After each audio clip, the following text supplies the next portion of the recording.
जय हिंद। आज मैग्नेटिज्म के इस वीडियो में हम पढ़ेंगे energy stored in magnetic field. मतलब मैग्नेटिक फील्ड में जो स्टोर्ड एनर्जी होता है उसका मैथमेटिकल एक्सप्लेनेशन क्या होता है, मैथमेटिकल एक्सप्रेशन क्या होता है सर, आज जो हम डिस्कस करेंगे। तो आपका जो इंडक्टर है ये आपका एनर्जी कंज्यूमिंग एलिमेंट नहीं है, ये एनर्जी कंज्यूम नहीं करता, ये पावर कंज्यूम नहीं करता है।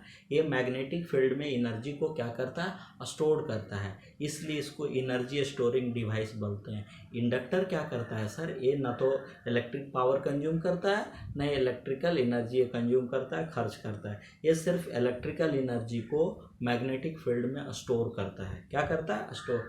तो देखो, मान लो हमारा ये इंडक्टर है सर, ये इंडक्टर है, ये इंडक्टर है आपका, और ये स्विच और बैटरी से कनेक्टेड है। मान लो t इक्वल टू जीरो पर, मैंने t इक्वल टू जिस समय स्विच क्लोज करोगे उस समय टाइम क्या लोगे, जीरो। तो t इक्वल टू जीरो पर आपने स्विच को क्लोज कर दिया, तो जो ही स्विच क्लोज किया तो करंट जीरो से ना बढ़ेगा। जब स्विच ओपन था उस समय तो करंट जीरो था, तो करंट ऐसे बढ़ता है, ऐसे बढ़ते बढ़ते बढ़ते बढ़ते जा करके वो आपका स्टेडी करंट हो जाएगा, माने डायरेक्ट करंट हो जाएगा। लेकिन शुरू में जब स्विच ओपन है तो करंट तो जीरो ना है, तो करंट तो जीरो से ना राइज करेगा। तो जब तक करंट बढ़ता है, जब तक करंट चेंज करता है, उस ड्यूरेशन को हम सर ट्रांजिएंट स्टेट बोलते हैं, या ट्रांजिएंट पीरियड बोलते हैं, और पीरियड बोलते हैं। क्या बोलते हैं, ट्रांजिएंट पीरियड बोलते हैं। और जब करंट उसका मैक्सिमम वैल्यू पर चला जाता है, स्टेडी वैल्यू पर चला जाता है, कांस्टेंट वैल्यू पर चला जाता है, तब इसको हम क्या बोलते हैं, स्टेडी स्टेट बोलते हैं। और ट्रांजिएंट स्टेट जो होता है, ट्रांजिएंट पीरियड जो होता है, काफ़ी शॉर्ट ड्यूरेशन के लिए होता है, शॉर्ट टाइम के लिए होता है। लेकिन स्टेडी स्टेट जो आपका कांस्टेंट वैल्यू वाला पीरियड है, ये इनफाइनाइट टाइम के लिए होता है। तो आपका इंडक्टर में शुरू में करंट आपका ऐसे वैरी करता है सर, ऐसे वैरी करेगा, समझ रहे हो, हाँ ऐसे वैरी करता है। उसके बाद जाकर के वो क्या हो जाता है, कांस्टेंट। तो जितना समय तक आपका करंट वैरी करता है उतने ड्यूरेशन में इंडक्टर एनर्जी को क्या करता है, स्टोर करता है। क्योंकि यहाँ तक आपका करंट वैरी कर रहा है, तो इसी ड्यूरेशन में ही आपका क्या होगा, इंडक्टर में जो फ्लक्स प्रोड्यूस होगा वो चेंज होगा, और चेंज होगा तो क्या होगा, ईएमएफ इंड्यूस होगा। तो इसी ड्यूरेशन तक ही आपका क्या होगा, कॉइल में, इंडक्टर में सेल्फ इंड्यूस्ड ईएमएफ होगा। क्योंकि यहाँ तो उसके बाद आपका फ्लक्स क्या हो गया सर, कांस्टेंट हो जाएगा, बिकॉज करंट कांस्टेंट है, फ्लक्स चेंजिंग नहीं होगा। तो इस ड्यूरेशन में कोई इंडक्टर में ईएमएफ इंड्यूस नहीं होगा। इंडक्टर में जो इंड्यूस्ड ईएमएफ होगा इसी पीरियड के लिए होगा, इसी ट्रांजिएंट स्टेट के लिए होगा, ट्रांजिएंट पीरियड के लिए होगा। तो जिसने ड्यूरेशन के लिए इंडक्टर में करंट वैरी करता है, चेंज करता है, उसी ड्यूरेशन में इंडक्टर एनर्जी क्या करता है, स्टोर करता है। तो इसीलिए आपको मान लो किसी इंस्टेंट पर इंड्यूस्ड ईएमएफ इसमें क्या होगा, हम ट्रांजिएंट पीरियड में ले रहे हैं, ये बराबर हो जाएगा L D I upon D T. क्या हो जाएगा, किसी स्टैंड पर आपका, किसी इंस्टेंट पर इंडक्टर में जो आपका इंड्यूस्ड ईएमएफ होगा, ई बराबर क्या हो जाएगा, L D I upon D T. तो मान लो मान लो आपका किसी इंस्टेंट पर, मान लो इसी इंस्टेंट पर आपका इंस्टेंटेनियस करंट आई है, तो इंस्टेंटेनियस पावर कितना हो जाएगा, इंस्टेंटेनियस पावर माने किसी क्षण पावर, किसी भी क्षण। मान लो इस समय आपका क्या है सर, इस समय मान लो टाइम ड्यूरेशन आपका क्या है सर, आपका dt है। तो इस dt टाइम में आपका इंस्टेंटेनियस करंट आपका I है, तो इंस्टेंटेनियस पावर कितना हो जाएगा, P is equal to induced EMF किसी इंस्टेंट पर कितना, E करंट कितना आपको sir, I, instantaneous power I हो जाएगा। माने आपका क्या हो जाएगा, P is equal to E का वैल्यू कितना है, L D I by D T, L D I by D T into I, मैंने P is equal to L I into D I upon D T. इसीलिए आपका क्या हो जाएगा, small energy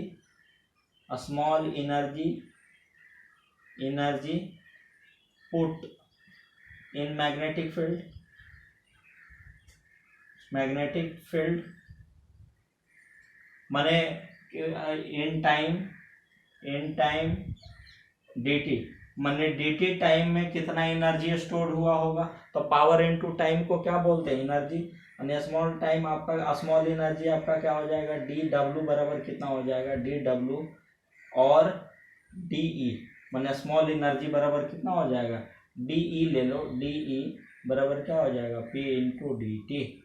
मैंने small power into time, small इस small duration dt में कितना एनर्जी स्टोर हुआ होगा, कितना एनर्जी पुट किया होगा मैग्नेटिक फील्ड में इंडक्टर, तो कितना हो जाएगा power into small time dt। मैंने आपका कितना हो जाएगा de बराबर आपका क्या हो जाएगा p इंटू डी टी। और p का वैल्यू कितना है L I into D I upon D T into कितना हो जाएगा सर डी टी कैंसिल। मैंने डी ई बराबर आपका कितना हो जाएगा L I into D I. Clear.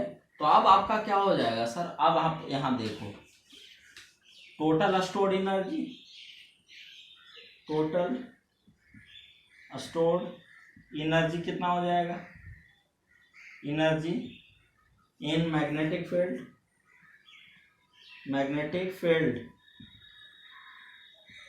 When current change from 0 to I, माने जब करंट आपका 0 से I पहुंच जाता है तो इतने ड्यूरेशन में कितना एनर्जी स्टोर किया होगा, तो डी ई बराबर कितना हो जाएगा इंटीग्रेशन डी ई, माने इसको इंटीग्रेट कर देंगे, माने कितना 0 से I, करंट कहाँ तक जा रहा है 0 से I तक जाने में, तो टोटल स्टोर्ड एनर्जी कितना हो जाएगा 0 से I, माने 0 से I इंटू कितना हो जाएगा सर, ये टोटल स्टोर्ड एनर्जी आपका क्या हो जाएगा इंटीग्रेट इनटू डी। और इंटीग्रेशन कहाँ से करोगे 0 से लेकर के I तक करोगे, 0 से लेकर के I तक करोगे, हाँ 0 से लेकर के I तक, क्योंकि करंट आपका 0 से I तक चेंज कर रहा है, इसलिए इसी ड्यूरेशन में एनर्जी स्टोर होगा। तो 0 से I और आपका D का वैल्यू कितना है सर, D का वैल्यू है एल आई इंटू डी आई।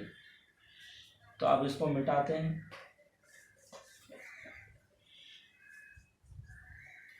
देखो तो इंडक्टर का इंडक्टेंस तो कांस्टेंट होगा, तो ये बराबर कितना हो जाएगा एल, और आई का इंटीग्रेशन कितना हो जाएगा सर आई स्क्वायर बटा 2, 0 से आई, माने एक बार आई के इस आई के जगह कैपिटल आई रखेंगे, एक बार ये आई के जगह 0 रखेंगे, माने ये बराबर कितना है 2 बाहर ले लो, एल बटा 2 कितना हो जाएगा आई स्क्वायर माइनस 0, माने ई बराबर कितना हाफ एल आई स्क्वायर।